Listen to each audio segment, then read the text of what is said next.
الحمد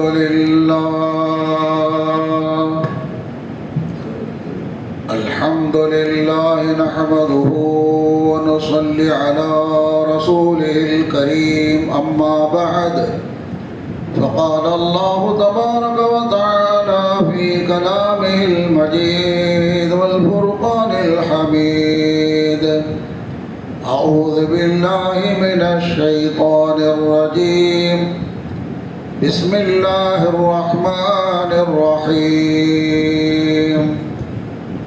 ولله على الناس حج البيت من استطاع إليه سبيلا إلى آخر الآية. وقال نبينا صلى الله عليه وسلم من حج لله فلم يرفث ولم يفسق رجع كيوم ولدته أمه أو كما قال عليه الصلاة والسلام. நிறையுடைய வாழ்வழித்து நெடுநிலத்தை காப்பதற்கு மறையளித்த இறைவனுக்கே மாபெரும் புகழனைத்தும் சலாத் என்னும் கருணையும் சலாம் என்னும் ஈடேற்றமும் எம்பெருமானார் அஹ்மது நபி முஹம்மது முஸ்தபா ரசூலே கரீம் ஸல்லல்லாஹு அலைஹி வஸல்லம் அவர்கள் மீதும் அன்னாரின் வழி பின்பற்றி ஒழுகிய உத்தம சத்திய சஹாபா பெருமக்கள் நாதாக்கள் நல்லோர்கள் அனைவர்கள் மீதும் மற்றும் நம் அனைவர்கள் மீதும் இன்றும் என்றும் உண்டாவதாக ஆமீன்.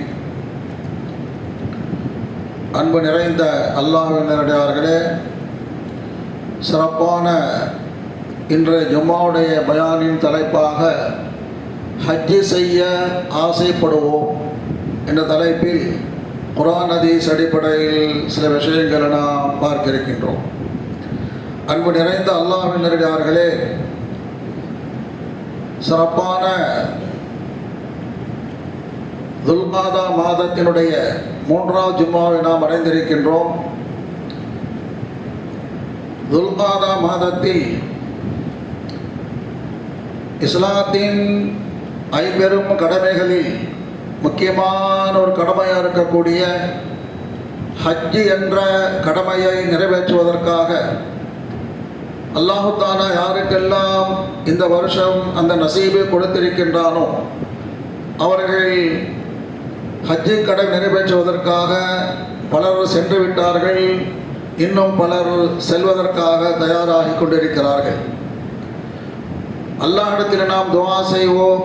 அல்லாஹ் ஜல்ல ஷானஹு தஆலா இந்த ஆண்டு ஹஜ்ஜி செய்கின்ற அனைத்து ஹாஜிகளுடைய ஹஜ்ஜையும் கபூல் செய்தருள் புரிவானாக.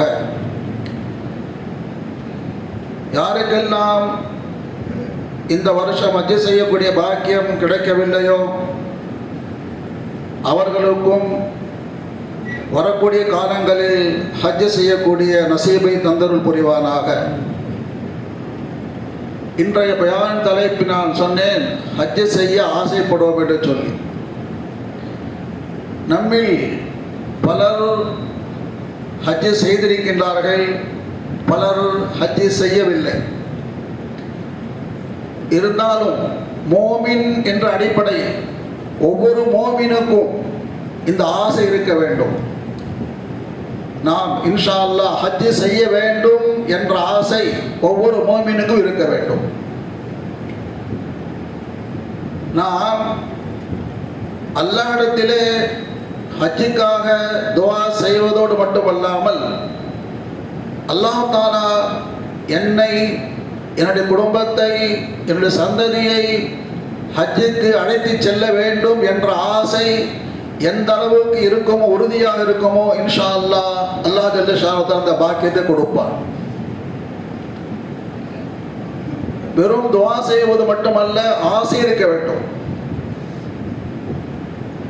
சிலர் இப்படி நினைக்கலாம், ஹஜ்ரத் ஹஜ்ஜுக்கு போகிறதா தான் சாதாரண விஷயமா, இல்லை லட்சக்கணக்கில் பணம் தேவைப்படுது,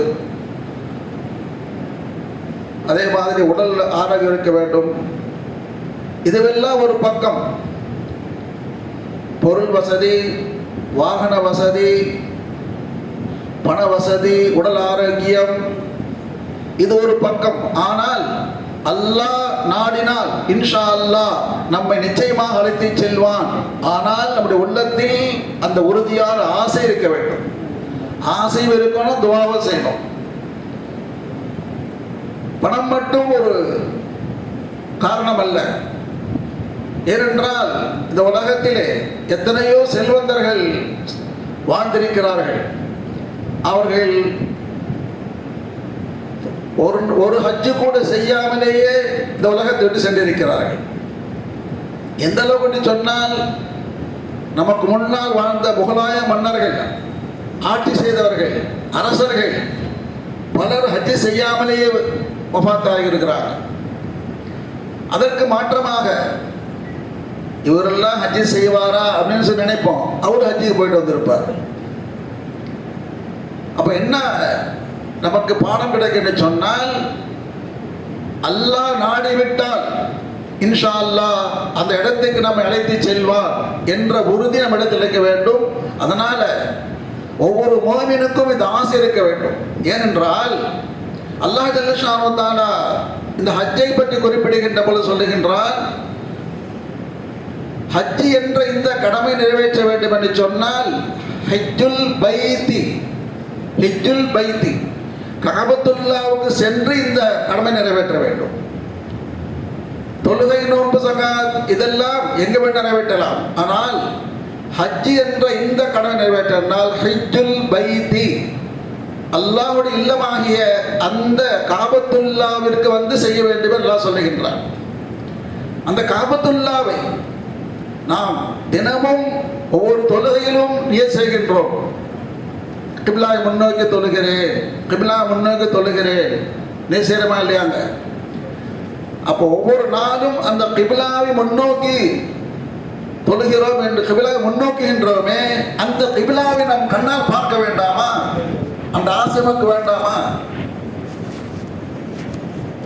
ஏனென்றால் அந்த கஅபத்துல்லாவிற்கும் மோமினுக்கும் ஒரு ஈமானிய பந்தம் இருக்கின்றது. ஈமானிய பந்தம் எப்படி நம்ம சொல்லுவோம்? ரத்த பந்தம் சொல்லுவோம். இதை நம்ம விளங்கன்னு சொன்னா ஒரு கற்பனை பாருங்க. ஒரு உதாரணம் கற்பனை செய்யுது. ஒரு குழந்தை தன்னுடைய தாயை விட்டு பிரிந்து இருக்கின்றது. குழந்தை பிறந்த பிறகு ஏதோ ஒரு காரணத்தினால தாய் விட்டு பிரிஞ்சிருச்சு.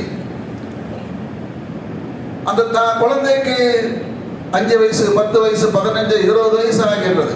அப்போது கேள்விப்படுது, அந்த வாலிப பருவத்தை அடைந்த அந்த மனிதன் கேள்விப்படுது, என்னோட தாய் இந்த இடத்தில் இருக்கின்றாள், வெளிநாட்டில் இருக்கின்றாள்.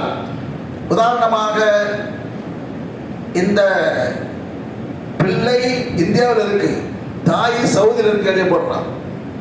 அப்ப இந்த தாயை பார்க்க ஆசை வருமா இல்லையாங்க? என்னுடைய தாய் அங்க இருக்கிற, என்னை பெற்றெடுத்த தாய் அங்கே இருக்கின்றால் கேள்விப்பட்டவுடன் நம்பிக்கையாக கேள்விப்படுகின்றான், அங்கே என் தாய் இருக்கிறார் சொல்லி. அப்போ இந்த தாயை பார்க்க வேண்டும் என்ற ஆசை அந்த குழந்தை வருமா இல்லையா? அப்படி அந்த ஆசை ஒவ்வொரு நாளும் அதிகரிக்கின்ற பொழுது அந்த வாய்ப்பு ஏற்பட்டு விட்டால் அல்லாஹ் தஆலா அந்த தாயை, தன்னுடைய இதுவரைக்கும் காணாத அந்த தாயை, தினசரி எண்ணிக்கொண்டிருந்த அந்த தாயை பார்க்கக்கூடிய வாய்ப்பு ஏற்பட்டு விட்டால் அந்த தாயை கண்ணால் பார்க்கின்ற பொழுது எப்படிப்பட்ட உறவு ஏற்படுங்க? இந்த பாச சொன்னமல்ல, ரத்த பந்தம் ஆட்டோமேட்டிக்கா அந்த தாயை பார்த்த உடனே நம்ம அறியாமலேயே என்ன கண்ணீர் வந்துவிடும். இல்லைங்க, என்னோட தாயை பார்க்கணும் சொல்லு. அந்த தாயை பார்த்துட்டா நம்ம அறியாமலேயே கண்ணீர் வந்து விடும். அந்த உணர்வு இப்போ நம்ம காபத்துல்லான்னு வாங்க. இந்த காபத்துல்லாவோடு ஈமானிய பந்தம் இருக்கிறது. அல்லாஹ் ஜல்ல ஷானஹு தஆலா முஃமினுக்கு அந்த வாய்ப்பை கொடுத்து விட்டால் தினசரி அந்த காபத்துல்லா முன்னோக்கி தொழுகிறேன் முன்னோக்கி தொழில் சொல்லக்கூடிய அந்த மனிதனுக்கு, அந்த மோமினுக்கு அந்த காபாவை பார்க்கக்கூடிய வாய்ப்பு ஏற்பட்டு விட்டால், ஹஜ்ஜுக்கு செல்வது தெரியும், உம்ராவுக்கு செல்வது தெரியும், முதலாக அந்த காபத்துல்லாவுக்கு சென்று முழுமையாக அந்த காபத்துல்லாவை பார்க்கின்ற பொழுது, முதலாக காபத்துல்லா முழுமையா பார்க்கின்ற பொழுது அவனை அறியாமலேயே கண்ணி வந்துடும். அனுபவபூர்வமாக ஹஜ்ஜுக்கு சென்றிருக்கலாம், உம்ரா சென்றிருக்கலாம், கேட்டு பாருங்க அவன்கிட்ட. அந்த காபத்துல்லா பார்த்த உடனேயே அவனை அறியாமலேயே கண்ணி வந்துடும். தேம்பி தேம்பி அழுவார்கள். எவ்வளவு நாளா இந்த காபத்துல்லா பார்க்கணும் ஆசையா இருந்துச்சு. அல்லாஹ் இந்த காபத்துல்லாவை பார்க்கக்கூடிய பாக்கிய, இவருடைய வீட்டை பார்க்கக்கூடிய பாக்கியத்தை கொடுத்து விட்டான் என்று சொல்லி அந்த ஈமானிய உணர்வு, அதான் ஈமானிய உணர்வு, ஈமானிய பாசம், பந்தம். ஒரு தாய் பிரிந்திருந்த தாயை பார்க்கின்ற பொழுது பார்த்த உடனேயே அந்த பாக்கியம் கிடைத்து பார்த்த உடனேயே எப்படி ஆனந்த கண்ணீர் வருமோ அதை விட பன்மடங்கு காபாவை பார்க்க வேண்டும் என்ற ஆசை ஏற்பட்ட அந்த பாக்கியம் கிடைத்து விட்டால் அந்த ஹாஜி, அந்த உம்ரா செய்யக்கூடிய ஒரு காபத்துல்லா பார்த்த உடனே நிச்சயம் ஆட்டோமேட்டிக்காக தண்ணி வந்துடும், தேம்பி வரும். ஏன் அந்த உணர்வு வருகிறேன் என்று சொன்னால், என்ன இருக்குங்க, சாதாரண ஒரு 4 சுவர் தானுங்க, கல்லால் கட்டப்பட்ட சுவர் தானே. அந்த பந்த பாஸ் எப்படி வருகிறது சொன்னால் அது சாதாரண இடமல்ல. அந்த காபத்துல்லாவிற்கும் அல்லாஹ்வுடைய அர்ஷுக்கும் தொடர்பு இருக்கிறது. அங்கிருந்து தொடர்பு இருக்குங்க. நேர காபா அர்ஷ், அல்லாஹ்வுடைய அர்ஷ், அதுக்கு கீழே பைத்துல் மாமூர், அதுக்கு கீழே காபத்துல்லா. அங்கிருந்து ஒரு சின்ன ஒரு கல்லு போட்டு சொன்ன நேர காபத்துல்லா அது விழும். அரிஷ், அந்த மேலே அரிஷை மலக்குமார்கள் தவாப் செய்து கொண்டிருக்கிறார்கள். அதற்கு கீழே உள்ள பைத்துல் மாமூர், அதை மலக்குமார் தவாப் செய்து கொண்டிருக்கிறார்கள். இங்கே காபத்துல்லாவை அல்லாஹ் மோமின்கள் தவாப் செய்து கொண்டிருக்கிறார்கள். அப்ப அங்கு தொடர்பு, அதான் ஈமானி தொடர்பு. அந்த ஈமானி தொடர்பு இருப்பதால் தான் அரிஷுக்கும் பைத்துல் மாமூருக்கும் காபத்துல்லாவுக்கு தொடர்பு இருப்பதால் தான் ரசூலுல்லாஹ் சொன்னார்கள், அந்த காபத்துல்லாவிலே தினசரி 120 ரஹமத்துகள் இறங்கிக் கொண்டிருக்கிறது. 120 ரஹமத்துகள் இறங்கிக் கொண்டிருக்கிறது. எனவேதான் அதை பார்த்த உடனே ஆனந்த கண்ணீர் ஆட்டோமேட்டிக்காக வந்தோம். ஆனால் அதை பார்க்க வேண்டும் என்ற, காண வேண்டும் என்ற ஆசை நமக்கு இருக்க வேண்டும். அந்த ஆசையோடு துவா செய்துன்னு சொன்னா இன்ஷா அல்லாஹ் பணம் ஒரு பக்கம் இருக்கட்டும், காசு ஒரு பக்கம் இருக்கட்டும், உடல் ஆரோக்கியம் இருக்கட்டும், அல்லாஹ் நிச்சயமாக அவனை கொண்டு போய் சேர்த்துருவான். அல்லாஹ் கபூல் செய்து புரிவானா, அனைவருக்கும் அந்த பாக்கியத்தை தந்துருவானா. அல்லாஹ். அப்போ இந்த ஹஜ்ஜுடைய இந்த அமல் இருக்கிறது, இந்த இபாதத் இருக்கிறது, மற்ற இபாதத்துகளோடு ஒப்பிடுகின்ற பொழுது தொழுகை ஒரு இபாதத்து, நோம்பு ஸகாத்துல் இபாதத்து. இபாதத் என்று சொன்னால் என்ன? இபாதத் என்றால் அப்து என்ற சொல்லிலிருந்து வந்தது. அப்துன்னு சொன்ன அடிமைத்தனம். இபாதத் என்றால் அல்லாஹ்வுக்கு அடிமனிதன், முழுமையாக சரணடைதல், அல்லாஹ் சொன்னால் செய்கிறதா. ஒரு அடிமைக்கு என்ன வேலைங்க? எஜமான் என்ன சொல்றதை செய்யணும். செய்யண்டால் செய்ய வேண்டும், செய்யாதால் செய்யக்கூடாது. உட்கார்ந்தா உட்கார், எந்திரினா எந்திரிக்கணும், சாப்பிடுனா சாப்பிடணும், படுனா படுக்கணும், எந்திரினா எந்திரிக்கணும். ஏன், எதற்கு? அங்கே போனா போகணும், போவதற்கு போகக்கூடாது. அடிமைக்குனாங்க என்ன சொல்றதோ செய்யலாம் தான். ஏன், எதற்கு? அப்படி செஞ்சா இப்படி செய்யக்கூடாது. அந்த அப்தியத்தை வெளிப்படுவதுதான் இபாதத். அல்லாஹ் சொல்லிவிட்டான், தக்பீர் கட்டி விட்டோம். அல்லாஹ் சொன்னா கொடிய சொன்னா கொடியேறோம். தொழுகையில சஜா செய்யணும்னா சஜா செய்யறோம், இபாதத். அல்லாஹ் சொல்லிவிட்டார் காலையிலிருந்து மாலை வரை சாப்பிடாம இருங்க, ஓகே அல்ஹம்துலில்லாஹ். ஏன், எதற்கு? இபாதத். அல்லாஹ் சொல்லிங்கன்னா ஜகாத் பணம் இருந்தால் கொடுக்கின்றேன். அப்போ இதான் இபாதத். அப்போ இந்த இபாதத், அப்போ இபாதத் என்று சொன்னால் அடிமைத்தனம். எந்த அளவுக்கு அடிமைத்தனத்தை அல்லாஹ் இந்த மனிதன் வெளிப்படுத்துவானோ அந்த அளவிற்கு அல்லாஹ்வுடைய முஹப்பத்தும் அதிகமாகிவிடும். இப்போ ஹஜ் இருக்கிறதே தொழுகையில் உள்ள அடிமைத்தனத்தை விட நோன்பில் உள்ள அடிமைத்தனத்தை விட, ஜகாத்தில் உள்ள அடிமைத்தனத்தை விட இது ஹஜ் இருக்கிறது, இதில் முழுக்க முழுக்க முழுக்க நாங்கள் அடிமைத்தனம் தான். தொழுகை அடிமைத்தனம் தான். இப்படி சொல்லலாம், தொழுகை அதில் ஒரு எக்ஸசைஸ் செய்கிற மாதிரி இருக்குங்க. எந்திரிக்கிறோம், கொடிக்கிறோம், நோன்பு வச்சா உடல் ஆரோக்கியம் கிடைக்கிது, எல்லா இபாதத்தும் ஆரோக்கியம் கிடைக்குது சொல்கிறோம். ஜகாத் கொடுத்தால் ஏழைகளுக்கு பசிய உதவி செய்கிறோம். ஆனால் ஹஜ்ஜில் எடுத்துக்கொண்டால் இதில் அங்கே அறிவுக்கு வேலை கிடையாது. அல்லாஹ் சொல்லுகின்றான், செய்கின்றோம். கொஞ்சம் அந்த இபாதத்தை கொஞ்சம் செய்து பாருங்க, நினைச்சு பாருங்க. ஹஜ்ஜுடைய கடமைகளில் ஹஜ்ஜுடைய கடமை என்பது நிறைவேற்றுவது என்பது சுல்ஹஜ்ஜி பிற 8லிருந்து 12 வரைக்கும் இந்த 5 நாள் இருக்குல்ல, இந்த 5 நாளில் முதல்ல என்ன செய்யணும்னு சொன்னால், பிறகு 8 அன்னைக்கு இஹ்ராம் கட்டுறோம். இஹ்ராம் என்பது என்ன? தையல் இல்லாத 2 வெள்ளை ஆடை. தையல் இருக்கக்கூடாது, வெள்ளை ஆடை. கீழே லுங்கி மேலே சால்வ மாதிரி இதை நம்ம இதான் போடுறோம் ஹாஜி. ஏன், எதுக்கு? அல்லாஹ் சொன்னா, ரசூல்லா சொல்லிட்டாங்க, அவ்வளோதான். அப்போ இது போட்ட உடனேயே இதை எது நினைவுபடுத்துகின்றது? ஒரு மையத், நான் அல்லாஹ்வுக்கு உடனே அடிபணிந்து விட்டேன், இந்த உலகத்தில் எனக்கு சம்பந்தம் இல்லை, நான் ஒரு மையத்தாக ஆகிவிட்டேன்.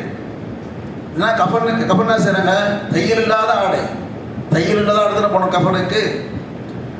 அப்போ ஒரு மையத்துக்கு சமமாகிவிட்டு, அல்லாஹ்வுக்கு முழுமையாக சரணடைந்து விட்டேன், தையல் இல்லாத ஆடை. அது மட்டுமா? கண்டிஷன், எப்பொழுது நீ ஹராம் கட்டி விட்டாயோ, லப்பைக் அல்லாஹும்ம ஓதி விட்டாயோ, வாசனை திரவியம் பயன்படுத்தக்கூடாது. பொது வாசனை நல்லதான, இஸ்லாம் விரும்புது, ரசூலுல்லாஹ் விரும்பி இருக்கிறாங்க. தொழுகை, நோம்பு, ஜகாத் இதெல்லாம் தடை இருக்கா? இல்லை, வாசனை பூசணும். ஆனால் இதில் என்னங்க, வாசனை பூசக்கூடாது, பயன்படுத்தக்கூடாது. எந்த அளவுக்கு சொன்னால், குளிக்கும் போது கூட சோப் போடக்கூடாது. ஏன், எதுக்கு? இல்லை, அல்லாஹ் சொல்லிட்டு, அவ்வளோதான். அதுக்கு தேசி குளிக்க கூடாது, ஒரு முடி கூட கீழே விடக்கூடாது, தலைக்கு என்ன போடக்கூடாது, தலைமீறி கோலமாக கண்டிஷன். ரெண்டாவது என்ன, மினா என்ற மைதானத்தில் போயிது ஒரு நாளைக்கு, பிறகு 8 முழுசா. மினா என்பது என்னங்க, பள்ளிவாசல்ல மைதானம், மைதானத்தில் 5 வேலை அங்கே தொழு. ஒருத்தர் நினைக்கிறார், காபத்துள்ளால போய் தொழுதா ஒரு தொழுகைக்கு 1 லட்சம் போகக்கூடாது. அல்லாஹ் என்ன சொல்கிறான், இங்கே தான் தொழு சொல்கிறான். எப்போ இஹ்ராம் கட்டிட்டியோ எனக்கு தான் நீ கட்டுப்படணும், ஒவ்வொரு ஆசைகளும் அங்கே போகக்கூடாது, இங்கே தான் நீ கட்டுப்படணும். தொழு 5 வக்து இங்கே தொழு. பிறகு 9 எங்கே போகணும், அரஃபாவுக்கு போ. அரஃபா அது மைதானம் தான், அங்கே போயிரு, மைதானத்தில் போயிரு. அங்கே போயிட்டு லொஹரை அசரையும், லொஹர் நேரத்திலே அசர் சேர்த்து தொழு. அசர் வக்து வரலையங்க, தொழு. அல்லாஹ் ரசூலுல்லாஹ் கட்டளை, நாங்கள் வக்து வரதுக்குனா தொழுவணும். வக்தே வரல, எப்படி தொழுவணும்? அல்லாஹ் சொல்கிறான், தொழு. அங்கே போய் வக்து வருவதற்கு முன்னாலேயே, அசருடைய வக்து வருவதற்கு முன்னாலேயே லொஹரிலேயே லொஹர் அசர் சேர்த்து தொழு. அசர் சூரியன் மறைந்து விட்டது, அங்கிருந்து புறப்பட்டு முஸ்தலிஃபா என்ற மைதானத்துக்கு போகின்ற வழியிலேயே மகரிப் நேரம் வந்துருச்சு, தொழுவாங்க. மகரிப் தொழக்கூடாது, மகரிப் வக்து வந்துருச்சு, தொழக்கூடாது. எங்க போய் தொழணும்? முஸ்தலிஃபா என்ற மைதானத்தில் போய் மகரிப் தொழுக போன பிறகு, வக்து போன பிறகு இஷா நேரத்தில் மகரிப் இஷா சேர்த்து தொழு. அரஃபாவில் அசருக்கு முன்னால் வர்றதுங்களும் தொழுவோம், அங்கே வக்து போன பிறகு தொழுவோம். நாங்கள் மகரிப் போயிடுச்சு, மகரிப் லேட்டாக தொழுவது தான் ஹாஜிக்கு கடமை. அரஃபாவில் அசரு சீக்கிரமாக தொழுவது தான் கடமை ஹாஜிக்கு. மகரிபில் மகரிபை லேட்டாக தொழுவது தான் கடமை. வக்து போன பிறகு இஷாவில் அங்கே போய் சேர்த்து தொழுவோம். மைதானத்தில் படுத்து கடை என்ன இருக்காங்க, வெறும் மைதானத்தில் எல்லா ரோட்டில் படுத்து கிடந்தாரும், தங்கணும். பெரிய பெரிய கோடீஸ்வரர் 5 ஸ்டார் ஹோட்டலில் தங்குறார். ஆனால் அங்கே போன பிறகு வெள்ளை ஆடை, 2 கஃபன் உடை, மைதானத்தில் படுத்து கிடக்கணும். ஹஜ்ஜி அடிமைத்தனம் அல்லாஹ் சொல்கிறான், அங்கே தான் படுத்து கிடக்கு. அங்கேருந்து மீண்டும் 10க்கு பிறை 10க்கு மினாவுக்கு போ. அங்கே போய் ஷைத்தானு கல்லடி. நீங்கள் ஷைத்தானே காணாமாங்க, ஷைத்தானு காணாம ஷைத்தானு அல்லாஹ் சொன்னாங்க அடின்றான். இந்த இதுக்குள்ள கல் இருக்குல்ல, இங்கன்னா ஷைத்தான் தான் அடி. ஷைத்தான் கண்ணுக்கு தெரியவில்லை, ஆனால் அல்லாஹ் சொன்னார்கள் அடி, ஷைத்தான் கல் அடிக்கணும். அவன் முழுமையாக அல்லாஹ் கட்டுப்படுதல். அங்கேருந்து திரும்பி பக்க காபத்துல்லாக்குவா சரீசை. காபத்துல்லா 7 தடவை சொத்து. மகாம் இப்ராஹிமில் தொழு. சஃபா மர்வா சரீசை. காபத்துல்லா கல்லு, மகாம் இப்ராஹிம் கல்லு, சஃபா மருவா 2 மலை. ஓடு, இங்கே அங்கே ஓடு, அங்கே ஓடியாது. ஏன் ஓடணும்? ஹாஜர் அலிஸ்லாம் ஓடினா நீ ஓடுப்பா. அவங்க தண்ணி இல்லாமல் ஓடினாங்க. ஏதாவது பாட்டில் தண்ணி பாட்டில் கையில் வச்சிருக்கேனே. அல்லாஹ் ரசூல் தான் ஓடு. இன்ன சஃபா வல் மர்வத மின் ஷாயிரில்லாஹ். அப்போ இந்த ஹஜ்ஜுடைய அதுக்கு பிறகு சை செய்து சஃபா மர்வா முடிஞ்ச பிறகு அங்கேருந்து ஹாஜி திரும்பி வருகின்றார். அப்போ பிற 8 அன்று ஆரம்பித்து பிற 12 வரைக்கும் இந்த 5 நாளைக்கும் அல்லாஹ் சொன்னா செய்யற, அல்லாஹ் சொன்னா செய்யற, அல்லாஹ் ரசூலா செய்யற, அவ்வளவுதான். இப்போ முழுமையாக கட்டுப்பட்ட காரணத்தினால் எப்படி தொழுகையில் இபாதத், தொழுகையில் தன்னுடைய என்ன செய்றாங்க, தன்னுடைய அடிமைத்திறந்து வெளிப்படுத்தினால் சொர்க்கம் உண்டு உனக்கு. நோம்பு அல்லாஹ் கட்டுப்பட்டால் சொர்க்கம் உண்டு உனக்கு.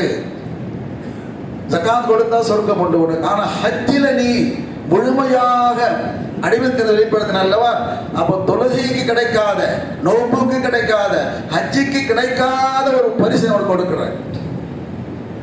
என்ன பரிசு? ரசூலுல்லாஹ் சொல்றாங்க, மன் ஹஜ்ஜலில்லாஹ் ஃபலம் யர்ஃபுஸ் வலம் யஃப்சுக் ரஜஅ கயௌமின் வலதது உம்முஹு. எல்லா பாவத்தை விட்டு பரிசுத்தமாகி அன்று பிறந்த பாலகனாக வருகின்றாய். முழுக்க முழுக்க எல்லாம் ஃபுல்லா கழுவி கிளீன் பண்ணி அனுப்புறான். அப்போ ஒரு தொழுகையா தொழுந்துட்டு வெளியே வராரு. நோம்பு வச்சவருக்கு, ஜகாத் கொடுத்தவருக்கு சொல்லாத ஒரு சிறப்பு என்னாங்க, ரசூலுல்லாஹ் சொன்னாங்க, ஹாஜி நீங்கள் சந்தித்தால் நீங்கள் முன்னால போய் அஸ்ஸலாமு அலைக்கும் சொல்லி முசாஃபா செய்து துஆ செய்து சொல்லுங்க. ஏன் முழுக்க முழுக்க சுத்தமாகி வரார். வீட்டுக்கு போறதுக்கு முன்னாடி, வீட்டில் போனால் கலப்படம் ஆகிடும். வீட்டுக்கு போறதுக்கு முன்னாடி நீங்களே முன்கூட்டி போய் முன் சென்று அஸ்ஸலாமு அலைக்கும் சொல்லி முசாஃபா செய்ய சொல்லி யாருக்கு ரசூலுல்லாஹ் சொன்னாங்க, ஹாஜிகளுக்கு முசாஃபா செய்ய சொல்லிருக்காங்க, துஆ செய்யுன்னு சொல்லுங்க. இன்னும் சொன்னாங்க ரசூலுல்லாஹ், அல் ஹஜ்ஜுல் மப்ரூர் லைஸ லஹு ஜஸாஉன் இல்லல் ஜன்னah. ஹஜ் மப்ரூருடைய கூலி சொர்க்கத்தை தவிர வேறில்லை. தொழுகைக்கு சொர்க்கம் இருக்கு, நோம்புக்கு சொர்க்கம் இருக்கு, ஜகாத் சொர்க்கம் இருக்கு, ஹஜ்ஜுக்கு சொர்க்கம் தானங்க. ரசூலுல்லாஹ் சொன்னார்கள், அவன் மட்டும் சொர்க்கத்துக்கு செல்லவில்லை. அல்லாஹ் எவ்வளவு போய் பவர் கொடுத்தவர் தெரியுமா உனக்கு? அந்த ஹாஜி அவருக்கு கேரண்டி ஹஜ்ஜி ஜன்னத்து. அந்த ஒரு ஹாஜி ஆகிறவர் அவர் முழுமையாக அடிமைத்தனத்தை வெளிப்படுத்திய காரணத்தினால் ஒரே ஒரு ஹாஜி ஆகிறவர் 400 பேரை சொர்க்கத்துக்கு அழைத்து செல்வார். எப்படிப்பட்ட 400 பேர்? நரகம் கட்டாயமாக்கப்பட்ட அந்த ஒரு ஹாஜி ஆகிறவர் அவரும் சொர்க்கத்துக்கு செல்வார். தன்னோடு 400 பேரை அழைத்து செல்வதற்கு அல்லாஹ் அனுமதி கொடுப்பார். இது தொழுகைக்கு இருக்கிறதா, நோம்புக்கு இருக்கிறதா, ஜகாத்துக்கு இருக்கிறதா? இல்லை. அப்ப அப்படிப்பட்ட உயர்ந்த ஒரு இபாதத்தா என்னாங்க, ஹஜ்ஜுடைய இபாதத்தா இருக்கின்றது. அந்த ஹஜ்ஜை செய்வதற்கு நம்ம ஆசைப்படுறோமா இல்லையா? எப்படி ஆசைப்படணும்? யாரெல்லாம் எப்படியாவது நான் என்னுடைய ஹயாத்தில் மௌத்தாவதற்கு முன்னால் எப்படியாவது கூட்டிட்டு போ. பொருள் வசதி இல்லை, உடல் வசதி இல்லை, உடல் ஆரோக்கியம் இல்லை, இருந்தாலும் நீ கூட்டிட்டு போன்று நான் நம்புறேன். யாரெல்லாம் நான் ஆசை வைக்கிறேன் என்று நான் முழுமையாக உண்மையாக உடமாற ஆசை வைத்தால், ஆசை வைத்து துவா செய்து கொண்டிருந்தால் நிச்சயமாக அல்லாஹ் கூட்டிட்டு போவான். நம்ம வாழ்நாள் சில பார்க்கலாம். எனக்கு தெரிஞ்சு ஒரு 50 வருஷத்துக்கு முன்னாடி அப்போல்லாம் அந்த பாஸ்போர்ட் கட்டுப்படிலாம் இல்லை. ஒரு 50 வருஷத்துக்கு முன்னாடி நாங்கள் இங்கேருந்து ஹஜ்ஜிக்கு போகிறோமில்ல, அப்போல்லாம் அப்படி கிடையாது. பாம்பே போய் தான் போனோம் ஹஜ்ஜிக்கு. ஒருவர் என்ன பண்ணாரு, ஹாஜிகள் அனுப்புவதற்காக கூட ஹஜ்ஜி இது போனார், வழி அனுப்புவதற்கு. வழி அனுப்ப போனவர் அவருக்கு ஹஜ்ஜி செய்யணும் ஆசை வந்துருச்சு. எல்லாரும் பார்த்து ஆசை வந்தோடனே, அப்போல்லாம் ஹஜ்ஜி இந்த பாஸ்போர்ட் பிரச்சனை இல்லை, உடனே அனுமதி கிடைச்சிடும். வழி அனுப்ப போனவர் அவருக்கு எல்லாம் ஹஜ்ஜை நசீபாக்கி விட்டார். அவர் போயிட்டு ஹஜ்ஜு செய்துட்டு வர்றாரு. அப்போ ஹஜ்ஜு செய்ய வேண்டும் என்ற ஆசை வந்து விட்டால் இன்ஷா அல்லாஹ் எப்படிப்பட்ட சூழ்நிலை அல்லாஹ் நசீபாக்கி விடுவான். அதே மாதிரி நாம் பார்க்குறோம், சில ஏழைகள் அல்லாஹ் தாலா இவரெல்லாம் ஹஜ்ஜுக்கு போவார் நினைப்போம், அல்லாஹ் தாலா அவர் ஹஜ்ஜுக்கு போயிட்டு வந்துடுவார். எத்தனையோ பணக்காரர்கள் ஹஜ்ஜுக்கு போகல, அப்படியே மோத்தாராங்க. அப்போ ஆசை வர வேண்டும், துவா செய்ய வேண்டும். அல்லாஹ் ஜல்ல ஷாவத்தாலா நம் அனைவர்களுக்கும் அந்த நசீபை தந்தருள் புரிவானாக. நாம் ஆசைப்பட்டு கொண்டே இருக்க வேண்டும், அதோடு துவா செய்து கொண்டே இருக்க வேண்டும். யா அல்லாஹ் துவா செய்வோம், யா அல்லாஹ் எங்களுடைய வாழ்நாளில் எப்படியாவது ஒரு தடவையாவது அந்த காபத்துல்லாஹ் பார்க்கக்கூடிய நசீபை தந்தருள் புரிவாயாக. ஹஜ்ஜை நசீபாக்குவாயாக, எங்களுக்கு எங்கள் சந்ததிக்கும் ஹஜ்ஜை நசீபாக்குவாயாக. யாரெல்லாம் ஹஜ்ஜை செய்திருக்கிறார்களோ மீண்டும் மீண்டும் ஹஜ்ஜை செய்யக்கூடிய பாக்கியத்தை தந்தருள் புரிவாயாக.